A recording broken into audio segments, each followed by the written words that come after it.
you're a leader, if you're waiting until you're retired or you cash the big check, you're at a time where maybe you have more affluence, but you have way less influence than you have now. You've really constrained or limited what you can do for other people. The only proof that you ever existed will be based on the impact that you had on other people.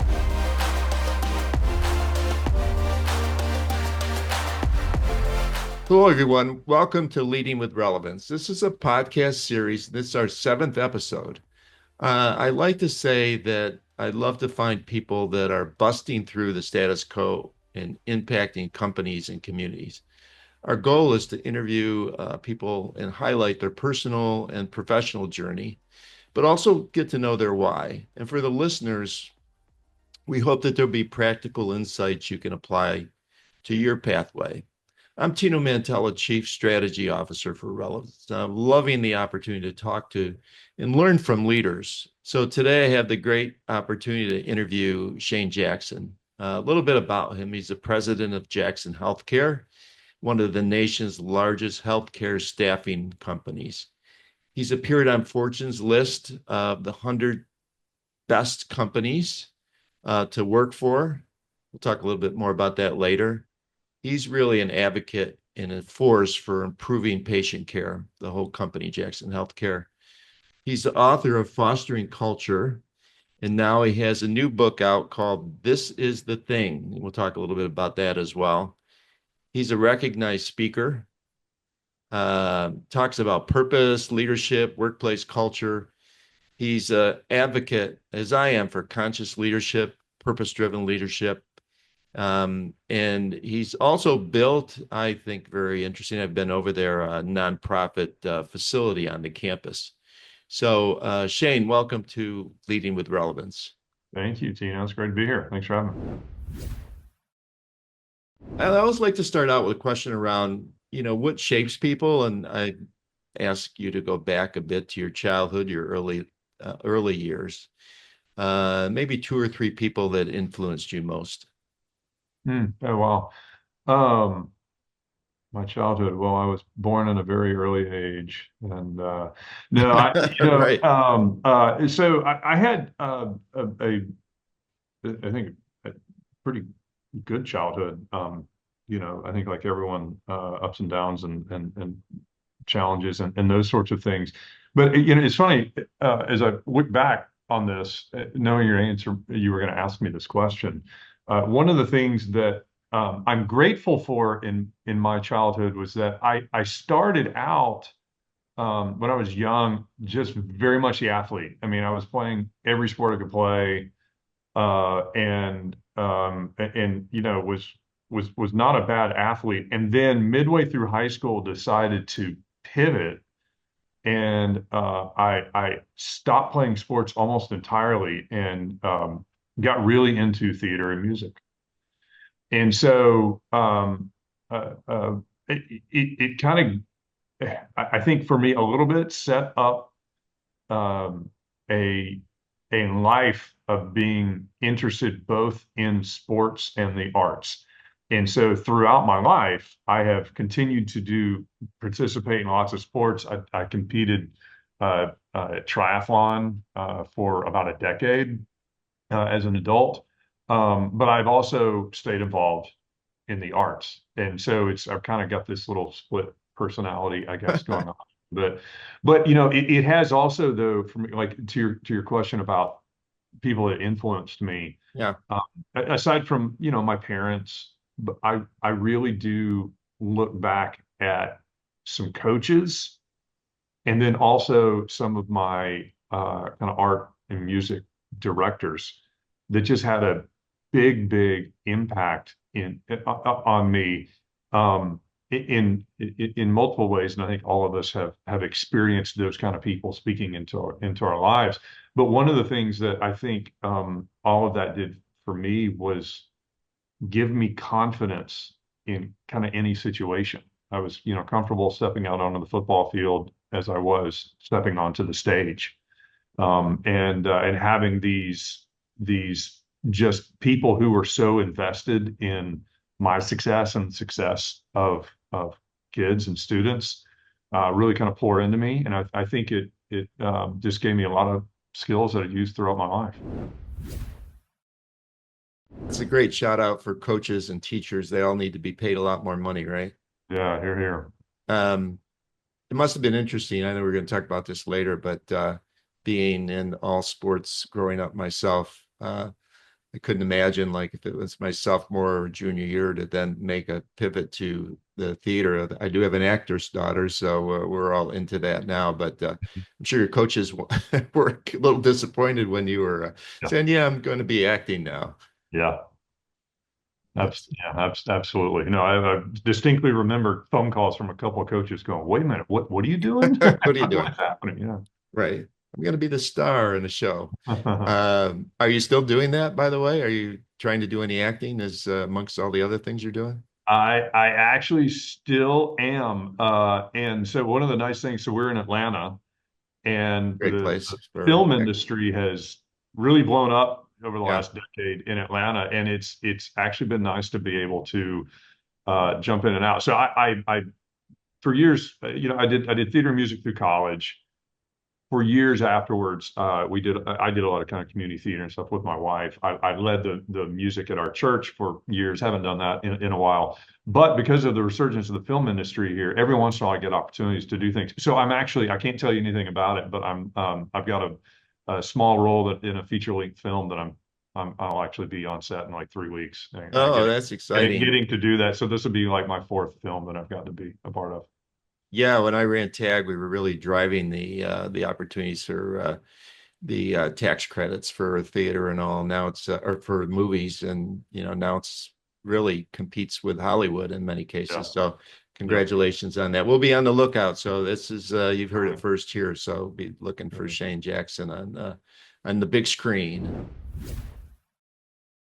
So going back, Shane, another part of your childhood, and maybe those years past when you were in your early 20s, but you talk about your dad and sitting in on meetings with him and sitting in silence, but Mhm. also learning a lot that way.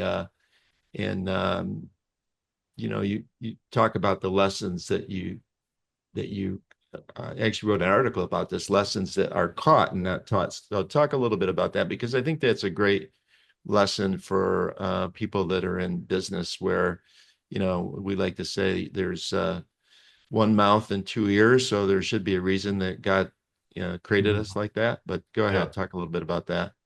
Sure. So, just to give a little bit of context, so my father founded our company, but the company wasn't founded until after I was like after I finished grad school, and I'd been out in the market working for a little while. Came back, moved back to Atlanta from Texas where we were living, and did my MBA here, and he came to me and said, "Hey, I had another job lined up after grad school," and he said, "Hey, instead of doing that, you want to come help me do this?" And he had the vision for what has become Jackson Healthcare, although it has exceeded both of our vision by an order of magnitude.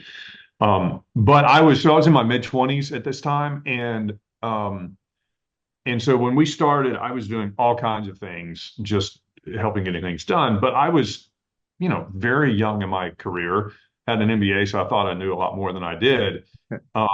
But there were just many, many times, and I talk about this a lot, whereas we were starting, he would tell me, he'd say, "Hey, I want you to come into this meeting, but you're not going to be able to add any value to this meeting. Like you don't have any experience with this, you don't know anything about this. So I want you to come in and just listen because I want you to see how I handle this." And that happened numerous times, which, by the way, I mean, there's a little humility being invited into a meeting and being told on the upfront, like, "Yeah, you can't add Don't say anything to anything. this." Like, I mean, maybe something, nope, you can't add anything. Okay. But it is absolutely one of the best things that happened to me in my life, to be able to just see how he handled things in the interaction and just learn like crazy. And I do talk about this. I have a chapter in my first book that's titled "Most Lessons Are Caught, Not Taught." Right? It's one thing to sit in a classroom, to read a book, to read an article, about a topic, it's very different to be in the room when it happens.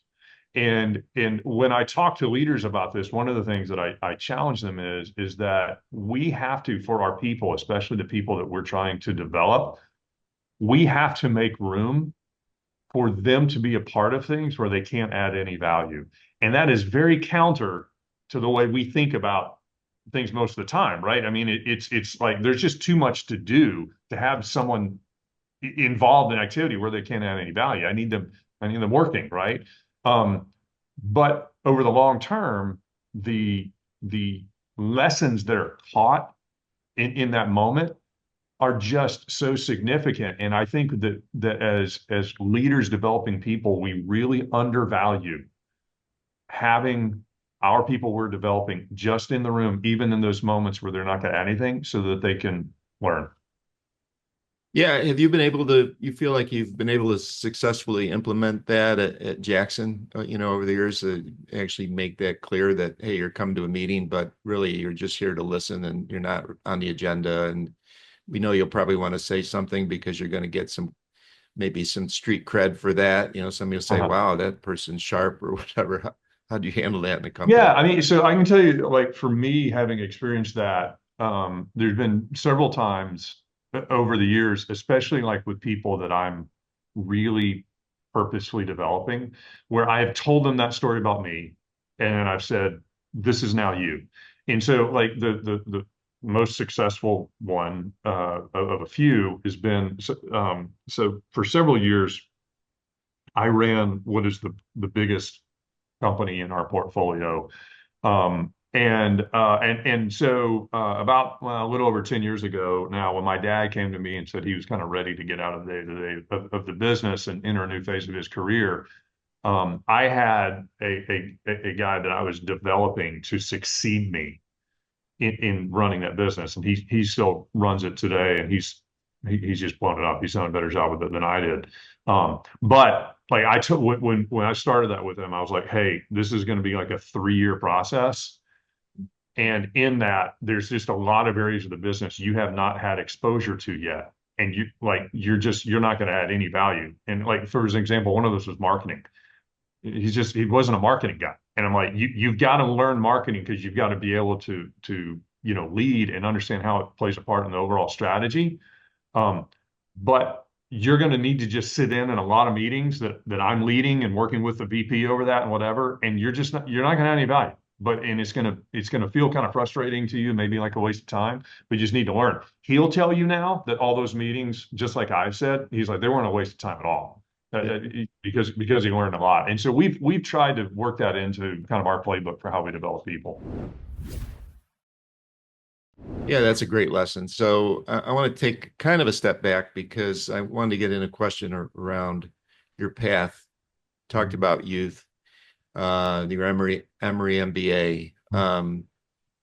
Did you see yourself going into working with your dad in Jackson Healthcare? I mean, was that part of your plan, or how did that all shape out? No, no, not at all. I mean, like people ask me, they're like, "Did you always know you're going to go into family business?" There was no family business, Right, and yeah, and like when I finished, so graduated college, moved out to Texas, lived and worked out there for a little while. My wife was in grad school out there. Moved back to Atlanta to go to Emory, and like I said, I already had another job lined up with one of the big consulting companies because when you finish an MBA, there's really only two things you can do: either investment banking or consulting, right? And that's so I was right, going to and no, and he came to me and said like, hey, instead of doing that, what do you think about doing this? And that was so this was in the year 2000. It was in the spring of 2000, and which was right in the middle of the dot-com boom.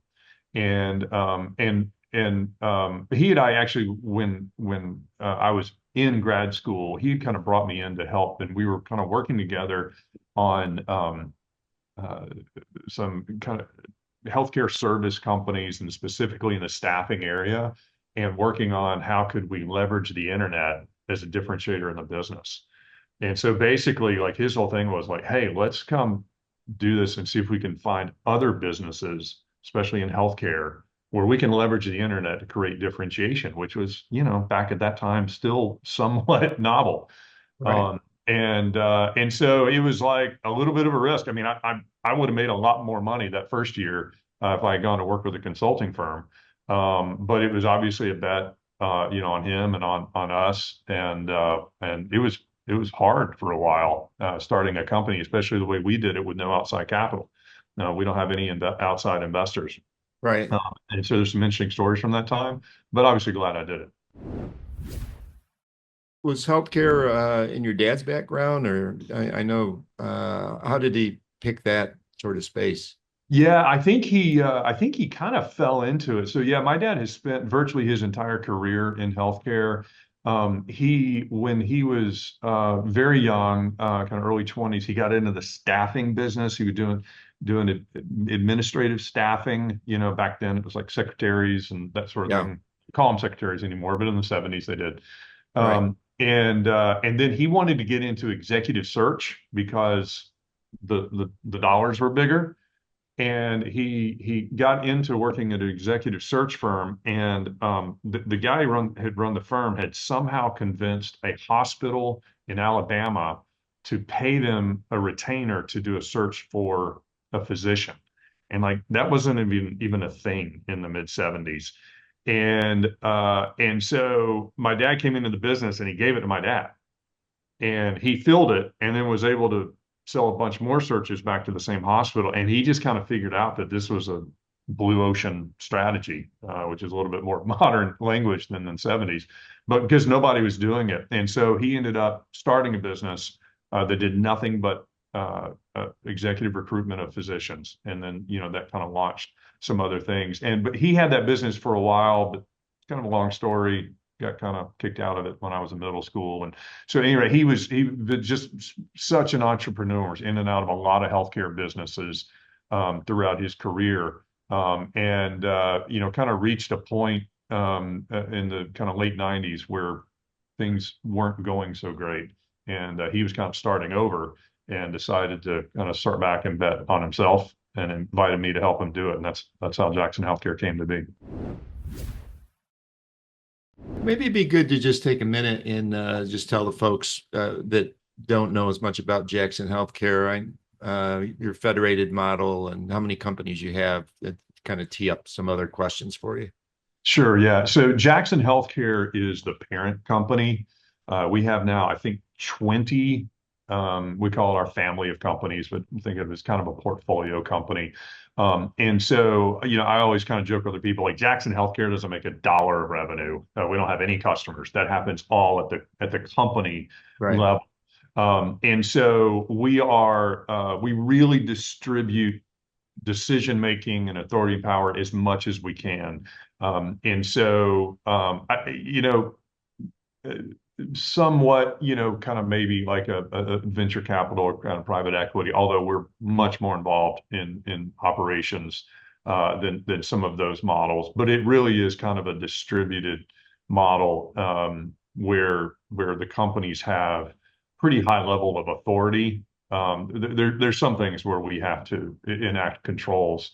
But our model is we're always looking for as focused of a market and solution as we can, uh, with the big enough potential market opportunity to create a business, right? So instead of having one company with a whole bunch of different business lines, we have a business, a company. The leaders of that company are participants at an equity level in that business. And so we're always trying to focus them as much as we can so that can become experts at solving that problem. But it's got to be a big enough problem to make it interesting to be a business. And so you kind of put all of those together, and that's what makes Jackson Healthcare. Yeah, that's great. That's really helpful. So, and you've come a long way, obviously, with the 20 companies. And recently, Fortune recognized, you and I were talking a little bit about this. Jackson Healthcare is in the top 100 places to work in the nation. Talk a Mhm. little bit about that. I'm sure you're very proud of that. You were telling me a bit about that, but Mhm. yeah, talk a little bit about that. Yeah, I mean, we over the years we've gotten a lot A of lot of these great recognition. place to work awards, and the Fortune was a big one. That's, I mean, one of the top 100 companies in the entire country. And a lot of people do these. I think the way Fortune does it has a pretty high level of rigor. And it's really based on, they do this really big, long, somewhat painful survey to all of our people. In addition to kind of all these things we have to go through. So there's a lot of rigor to it. And so making that list, I think is pretty significant. And one of the reasons that list, I think, has been more meaningful to me than some of them, although, a lot of them recognize various things, is because it recognizes something that I know, which is that like our business is like this thing is driven by our people, right? There's some of those awards that you can just kind of fill out an application Right. and be on the list, but the better ones, and I think this is a good example of one. It's like this is based on what all of our associates are saying, and that's what's recognizing. And again, I love that because our culture, our success, like all of it is this is so far beyond me or my dad. It's what the incredible work of all these people who have just come together around a common cause, a common set of values and beliefs, and they just built something incredible. And that's why I like these awards, because I think it recognizes that fact. Yeah, a follow-up question, just in terms of, 20 companies, and I know enough about it to know that, some of them are quite different. You have 20 leaders that you probably put them in place because they're strong leaders and they have opinions. And how do you, and I always like to talk about culture, and I know you do as well, but Mhm. how, when you have 20 different, pretty distinct companies, do you feel like you have one culture, and what are the key pieces to that culture that I could go to any one of the 20 companies and they sort of be able to articulate Yeah, what's important? I love this question, and I get it a lot. And so the analogy I use for this is family, right? And so like I have a brother and a sister. We were all raised, in the same home, kind of the same way, same kind of set of beliefs. And our family has a culture, just like it's kind of how we do stuff, right? And what we do, and we're together, and then it's kind of how that makes you feel as a part of that group. And like everybody, when we get together at Christmas or Thanksgiving or whatever, kind of have our traditions and just the way we do things. But if you show up at my house on a random Tuesday night and then go down to my brother's house, it's going to feel like a pretty different culture, even though the two Mhm. of us, have a really pretty similar view of the world, and we're raised the same way and all that. But the way we apply those are very different. And so I think about our company, and I think all companies, all organizations work the same way. We have subcultures, right? And so Yeah. what we're really just incredibly hyper focused on is a set of core values and beliefs that every leader has to identify with, right? And has to really be engaged with. And those are the core things that drive the decisions that determine our culture. Okay. It's these things these principles are really hold dear, these things I believe that work, that drive my decisions, the things I say yes to, the things I say no to. We are really hyper focused on making sure people know what they are, and especially our leaders know how that those apply to the decisions they have. But every person, kind of prioritizes those a little bit differently, Yeah. interprets a little bit differently. They kind of bring their own spin to it, whatever, and that leads to kind of these subcultures. And am not only okay with that, I actually encourage it, right? Because there's richness in that. There's diversity in that of I was saying, oh wow, they did this a little bit. I haven't thought about applying that belief this way before. I haven't thought about doing that this way before.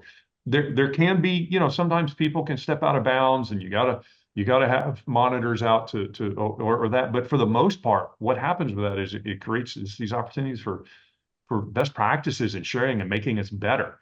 And so anyway, that's the way we do it. We try to make sure everyone understands those kind of core things across all the businesses, and regardless of where you are, and then allow people uh, to really make it their own from there. Thank you for that. Now, you're co-founder of something called Go Beyond Profit. I Mhm. know you're really active with conscious capitalism.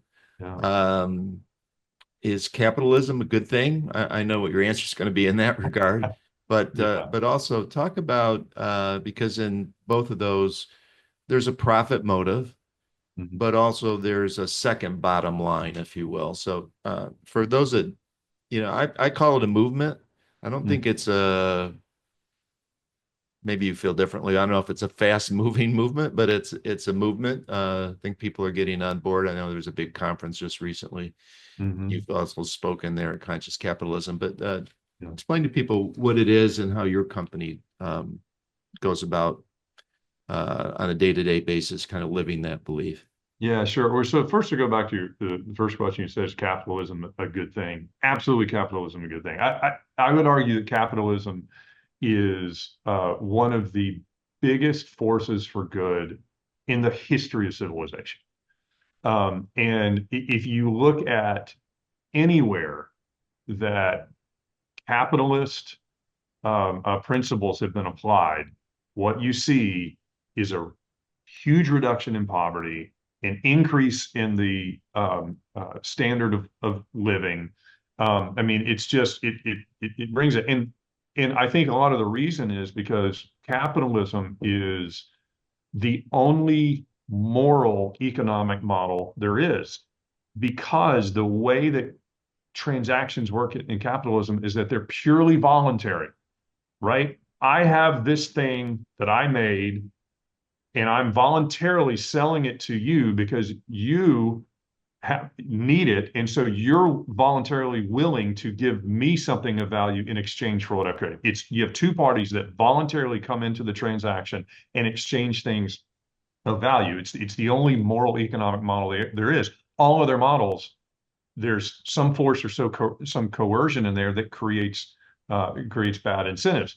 Um, Now you have humans in the model, and so there's always problems with it because we're flawed people who do bad things.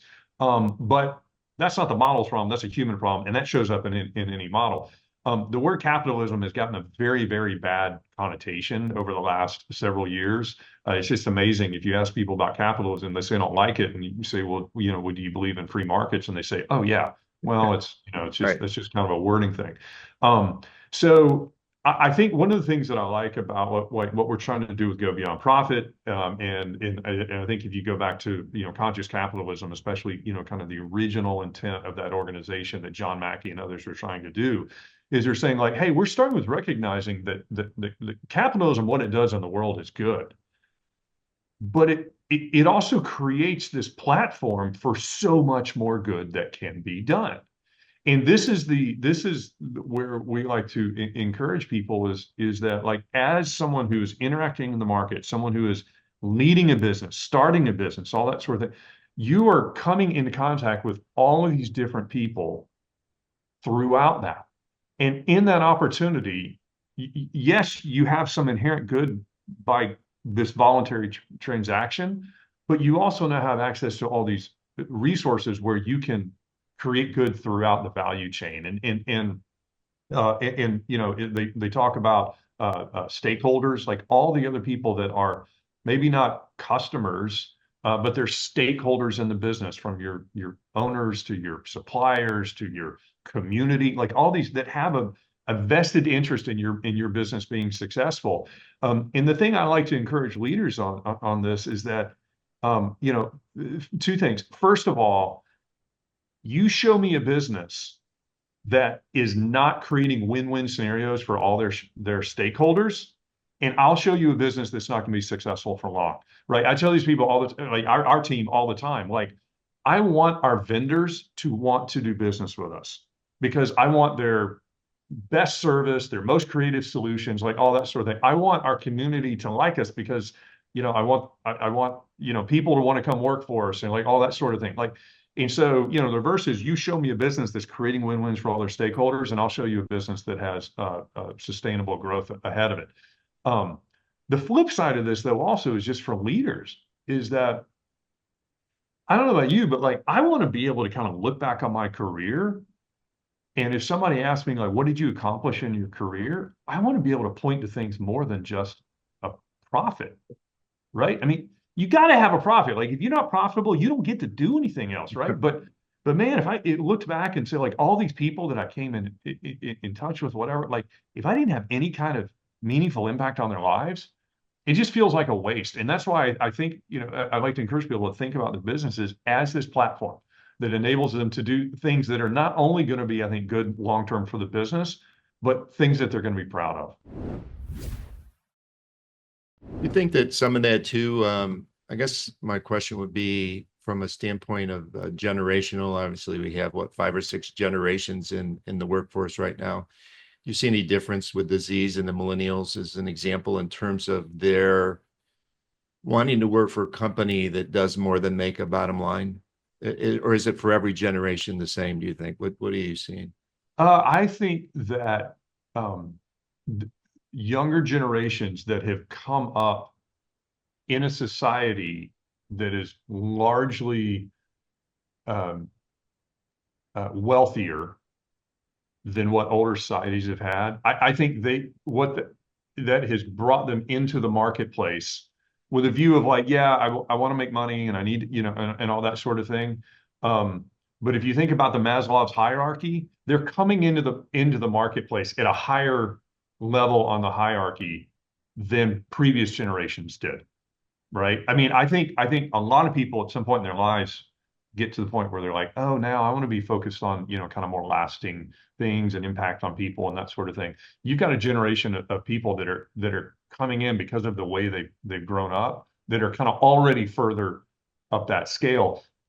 And I think you've got people younger and younger who are interested in the impact of their life, right? And they're thinking about like, how do I have a richer life? How do I impact others in ways that are good for others and not just for me? And I think that attitude about themselves is showing up in the way that they view their employer. Because now this is not just the place where I go cash a check, earn some money and cash my paycheck, and then I go do other things outside of it. I think they view all of that kind of more on a more integrated way. And so I think it is on us as leaders, if you want to attract really good talent, and I think especially kind of younger talent, you've got to be able to help them draw a clear line between the way they can have an impact in their life, live out the things they want to live out in their life, and their ability to do it as a part of your organization. One of the things you mentioned, I just don't want to gloss over it because I think it's important. A lot of times in our companies, we see vendors as maybe the enemy. You want to get them down to the best price. And, your philosophy and what you talk about, go beyond profit and conscious capitalism, it's all stakeholders and having a good relationship with people in the community and the vendors as well. So I think that's a really good point that you made there. Also, if you haven't been to the campus of Jackson Healthcare, I always contend that it's probably the best campus in Georgia. I'm sure people will be calling me to argue there's others, but I think it's one of the best. And Just one of the things, Georgia? I mean, anywhere. Southeast or the U.S. Let's go big. Yeah, And you also kind of ties into this question. I've been in your facility that you built just for nonprofit organizations with some specifics related to foster care. Talk about how, when you were doing the development, how you came up with that idea, or your team came up with that idea, and what it means to you and what it means to the employees to have that.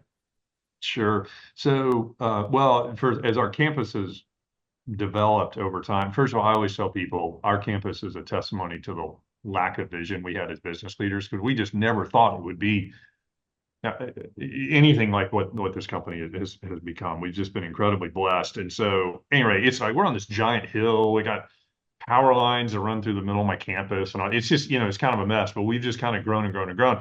And so at one point we bought a 2-story building and kind of grew into that, and then had to build buildings in between our original building and the 2-story building and kind of all that. And so it left us, when we finished it, we had this space that we've been in for a while, and we were moving our people out, and so we were like, what are we going to do with this space?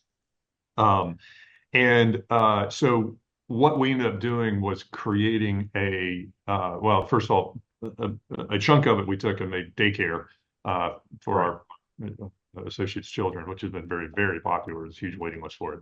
But the rest of it we made into kind of a co-working, I guess, space for nonprofit organizations. And so it's Class A space. It's a great space. One of the challenges that nonprofits have is that a lot of them don't have great balance sheets. It's difficult for them to sign a long-term lease somewhere, and Right. and that sort of thing. And so we just wanted to create a space where these nonprofit organizations who are doing tremendous work in the community, some of them around the world, could be able to afford. So it's a lot less than market rate. It's month to month. It's just an easy lease. You don't have to go sign a 3, 5 year lease and that sort of thing. And where they could experience being together and just the power of the network of other people who are, doing amazing things in the world. And so we created this space. We call it Love Lifts Village. Love Lifts is what we call our community impact program within Jackson Healthcare.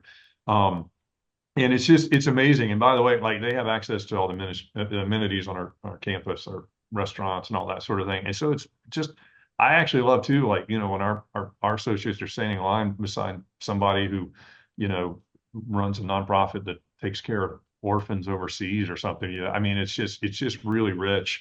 And as you mentioned, we have a big focus organizationally on at-risk children, big heart for kids who are in foster care. And that's really based on my father's story.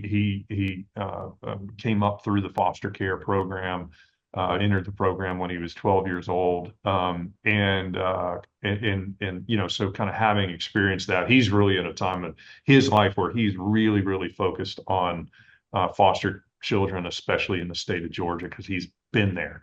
And so with that heritage, that's just for our whole company. That's just a population that we have a big heart for.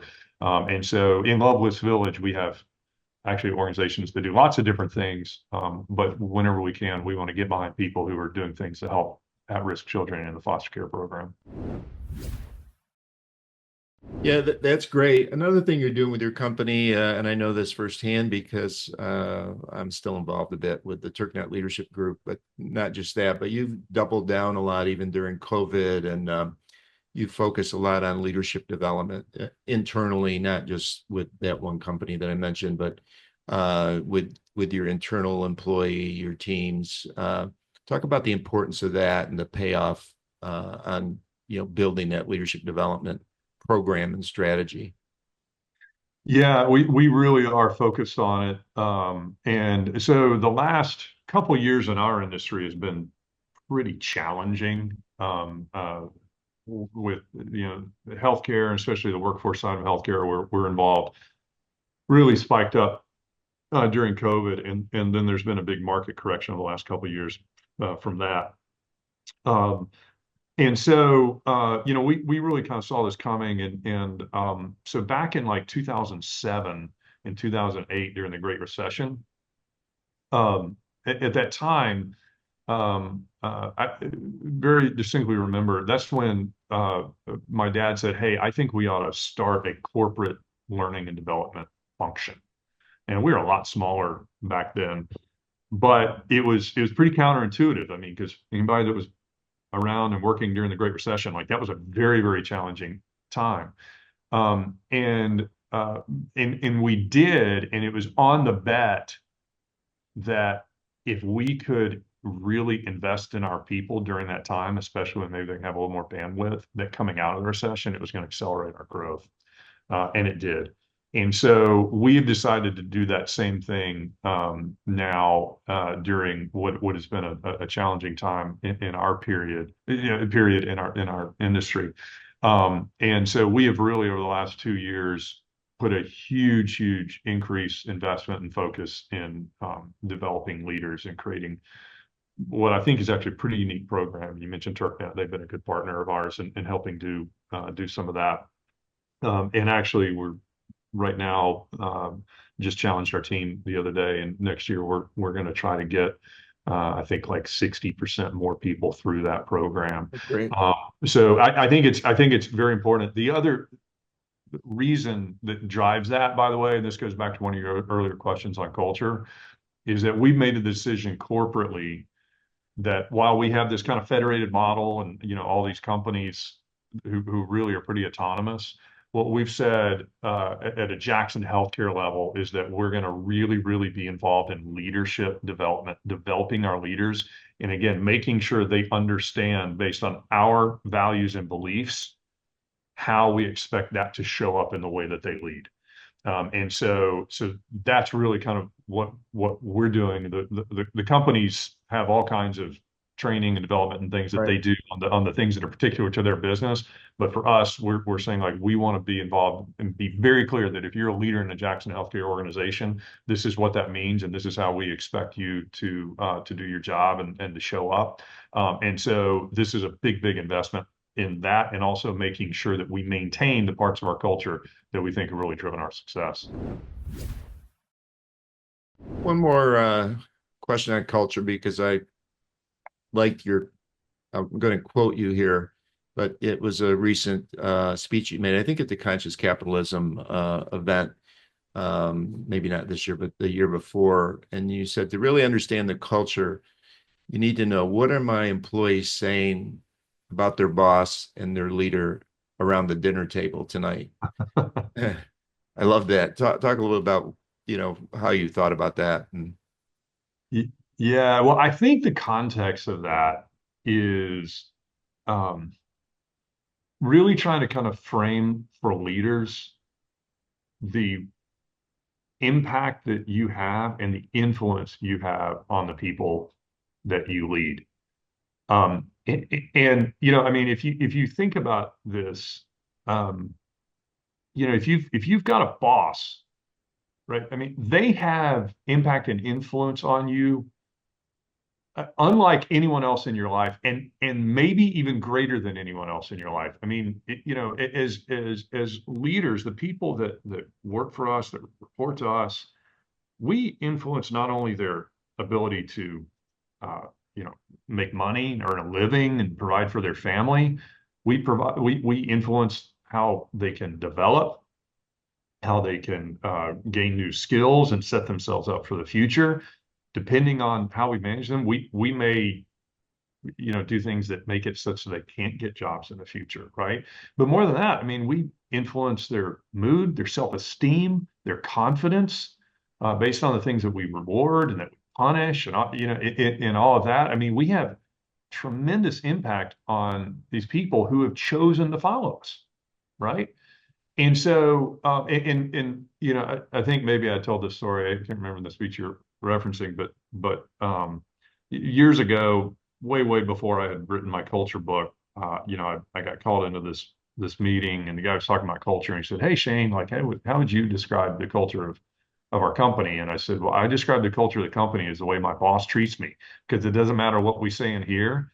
If my boss treats me horribly, my corporate culture is terrible." And my views on culture have refined a little bit over the time, but that principle is still really true. I mean, as leaders, we have tremendous impact on what's done and how the people feel that work for us, right? Do they feel empowered? Do they feel equipped? Do they feel inhibited? Do they feel, whatever you insert your adjective or adverb there. And so that's, the question is like, hey, when you're person that works for you goes home and they're talking to their spouse or they're talking to their friends or whatever, like, what are they saying? Are they saying like, oh my gosh, like, this job is just like, it's killing me and I can't do anything right. And like, and I want to grow my skills, but I can't, whatever. Or are they saying like, man, I have never had someone push me like this before. I'm doing things I didn't know I could do.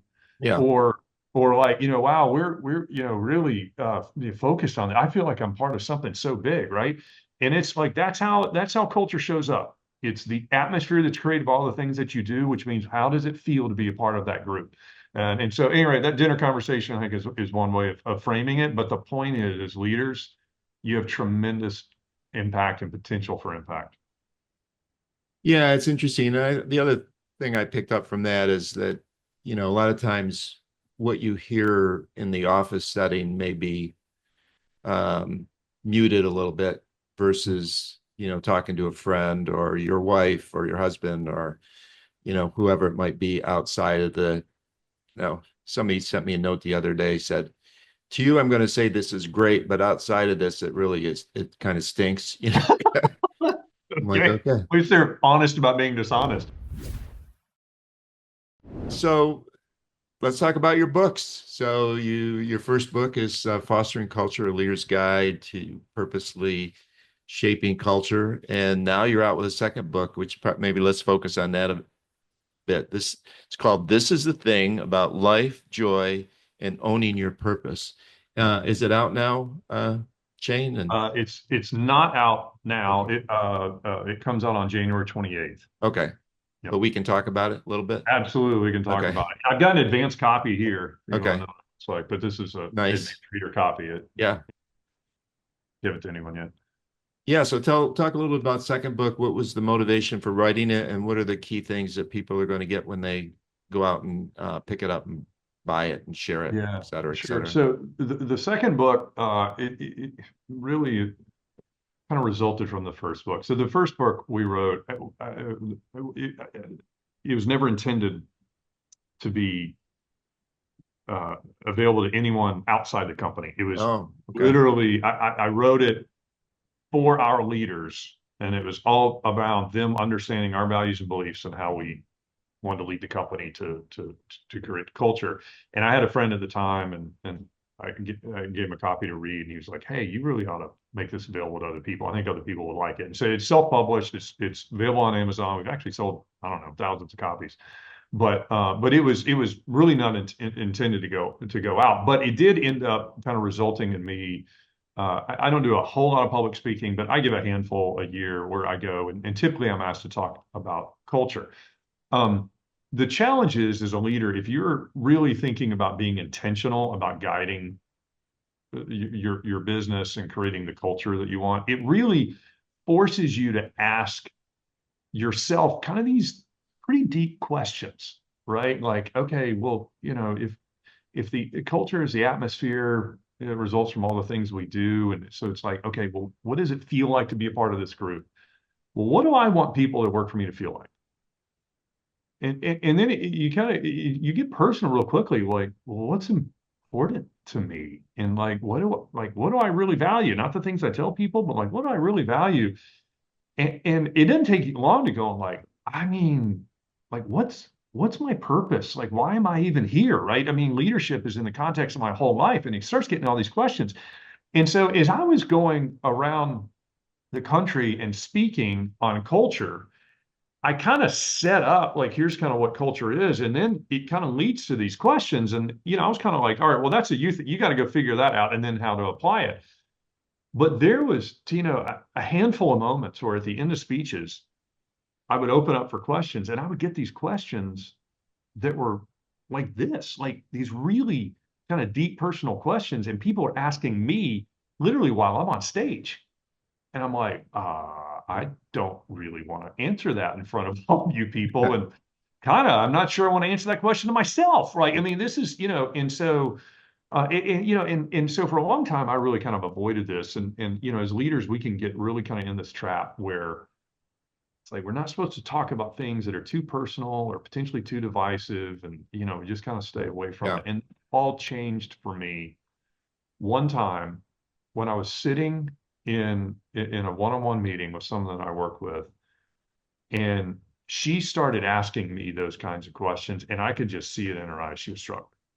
She's struggling with all the demands of life, too much, don't know where to go. And she was just like, Shane, like, how do you do this? Like, and I kind of broke through a little of that fear of my own of saying, like, hey, I want to, and I just opened up to her. I was like, look, this is the way I think about life. This is the way I think about why I'm here, and how I make the decision of things I'm going to do and not do. And that really gave me the courage the next time I was in a public space and I got that kind of question to open up. And what I learned is that all of us at some point in our life reach circumstances that cause us to ask ourselves really deep questions about why we're here and what we want the experience and outcome of our life to be. And not everyone's there, and not everyone's there at the same time, but at some point we all get there. And I think that for me, kind of having the courage to start talking about it, what I saw was it gave other people permission to talk about it and think about it as well. And so as I've started kind of doing this, I just frankly started seeing levels of engagement from people that I'd never experienced with anything. And so that's what the second book is. The second book is not a leadership book. It's not a business book, although it certainly has lots of implications for leaders, lots of implications for your business. But it is simply me kind of being pretty transparent about my journey and some of the things that I've learned from all the incredibly wonderful people and sources of wisdom that I've been able to be exposed to on some of these really big questions about things like why am I here, and what's important, and how do I think about my life, and that sort of thing. And so that's what this book is. It's a completely different kind of thing. I have a publisher this time. It's not Yeah. self-published. That's been its own journey of learning kind of how that all works. But that's the kind of long answer to how the second book came to be. No, that's a great answer. And just, I think one thing to add to that or think about, and I think you're saying this too, is people appreciate vulnerability from a leader that, I found in my career, if you're always stoic and, you've got everything under control, everybody knows you're not being totally honest. That's right. And number two, they really appreciate the opportunity to hear the other side of you, create some warmth, and maybe has other people engaged. So that's a really good point. It kind of ties into this next question. I think you said this: don't wait until you've turned your influence into affluence. And I really like that, because that, I'd like to hear you talk about that a bit. But what I'm hearing you in that quote is everybody's a leader, right? We like to say everybody's a leader, no matter what your position is. It's not position power, it's your personality and all. So don't wait around till you have a lot of money, I guess is what it is. But talk a little bit about that. Yeah, that really came from, this was several years ago, and I met a guy who was starting a business, and he had been successful. He'd sold a business, and he was telling me, he said, after I sold my business, I started sitting down and thinking about, like, okay, now I've got this money, and like, what do I want to do with it? And he's like, I mean, I've got enough money to, I got multiple houses, all the things I want. He's like, but like, what do I want to do with this? And who do I give it to? And and how do I think about nonprofits and all that sort of thing? And he said, I want to start a business to help other people think through those issues. And I thought that was great. But the sad thing about that was that it wasn't until after he'd sold his business that he was thinking about those kinds of things. Mm, And so I think a lot of us, even though most people aren't going to, sell a business and, become very rich and all of that sort of thing. But I do think all of us kind of think about these bigger topics, like how am I going to impact other people? What do I want the result of my life to be?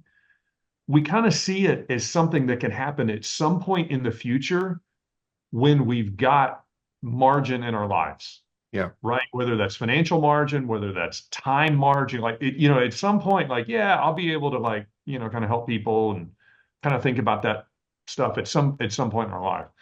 Well, first of all, if you're a leader, if you're waiting until you're retired or you cash the big check or, kind of whatever, you're at a time where maybe you have more affluence, but you have way less influence than you have now. We just talked about how much influence that you have as a leader. And so, first of all, you've really constrained or limited what you can do for other people, because now, like, maybe you can go to write a check to a nice nonprofit, you can volunteer somewhere or whatever, but compared to the influence that you have on somebody's life when you're Yeah. when you're actually leading them, it's significantly different. The second is, though, is that saying I'm going to kind of wait and I'll do kind of this impactful stuff and help people later is missing out on the incredible experience of purposeful living throughout your life.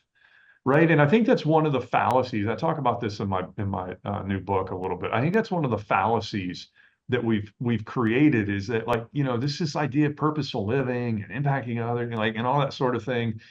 It's like kind of this big thing. And like I gotta, like all of a sudden I gotta become Gandhi in order to like that's just whatever. No, no, no, no, no.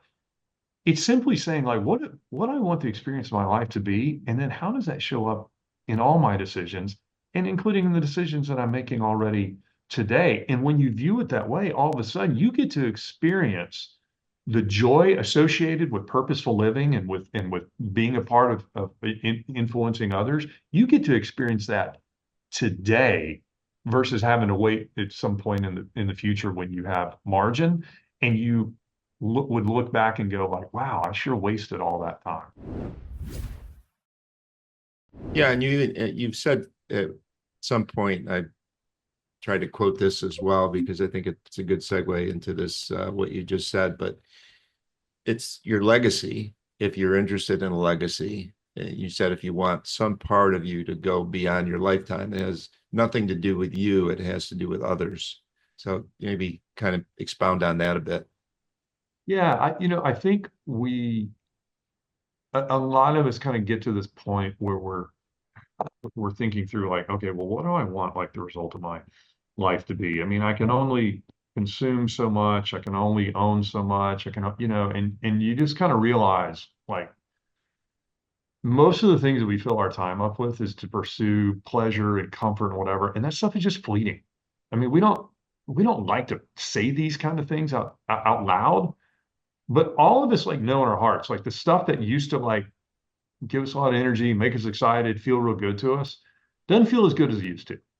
And in order to kind of get that same excitement or buzz or whatever, like we got to consume more and do more than we used to. And we kind of reach this point where like, what's the point of all of it? Like, what am I doing? And if you follow that string of saying like, I want to have something that shows like I was here, right? That I made some kind of impact, that I did something, right? Well, the only way that's possible is through the impact that you have on other people. The only proof that you ever existed will be based on the impact that you had on other people. The stuff that you just do for yourself that feel good, like nobody else knows, nobody, whatever, like that's fine. You get to experience it. But the only way to have any kind of proof known that you existed is through other people. And so which leads you to a question of then, okay, if really the ultimate outcome of my life is going to be determined by how I impact others, what do I want that impact to be? That's great. Well, we're almost out of time. I have two questions, two final questions. So, you're running a business, you have a family, you you still train and do fitness. You're in a movie. I mean, you're doing a lot of stuff. How do you and people talk about work-life balance, and you and I talked that this question would come up, but how do you think about that and how do you manage it all? Well, you got to read my new book because I talk Read the new about that. book. Yeah. Yeah, so I talk about that a lot. But here's one thing I would just say on that, and we did kind of talk about this, you and I, previously in a conversation around this whole, I call it kind of the fallacy of work-life Yeah. balance, right? As if you can reach this Zen-like, Zen-like state where everything in your life is just in perfect balance. Like that doesn't exist anywhere, right? And I mean, even in nature, right? It's the temperatures get hotter and then they get colder. The ocean goes up and then the ocean goes down. Like what you see in nature is seasons and constant change, right? And so I think first of all on this is releasing ourselves from this impossible standard of having everything in balance at one time, because it's not. What's really going to happen is that at different parts of your life, different parts of the year, shoot, different parts of the week and even the day, you're going to be leaning more into one part of your life versus another. And I think allowing for that and being conscious and purposeful around saying like, hey, there are times of the year where I just need to work more. There are times of my life where I need to work more. But there are also going to be times of the year, times of my life where I'm going to be really more invested in relationships times where I'm going to be, able to spend more time on kind of developing me and doing things that I'm passionate about, and allowing for that, and at least being conscious. The problem doesn't come when you're completely out of balance. The problem comes is when you start neglecting parts of your life, right? And so being conscious of saying like it's okay that during the winter I have to work more than during the summer, right? What's a problem is if I really neglect completely important relationships, that's where I start to see a problem, right? And kind of Yeah. thinking about it over a little bit longer term. And so just that kind of mindset of freeing ourselves from false goals, but really kind of focusing on the whole of our lives, I think can be powerful. That's great. So you've covered a lot of things that I think people will be really interested in hearing and thinking about, which is why I like to do the podcast. But I will ask you the final question I always ask is the one message you want to leave today's business leaders. So, um, and I think I said this a little bit earlier, but one thing I really like to challenge leaders on is to think about the question 10 years from now, somebody is interviewing someone who works for you, that's a part of your team, and they say, tell me what you got out of working for him or for working for her. What is it do you want them to say? And my guess is, whatever the answer to that question is, it's more than just a paycheck, right? And so I think, thinking about that and framing then the way that you're leading, the way that you're leveraging the influence you have, the impact that you're going to have on people, what is it that you want that to be? And then how does that impact what you do today? Excellent.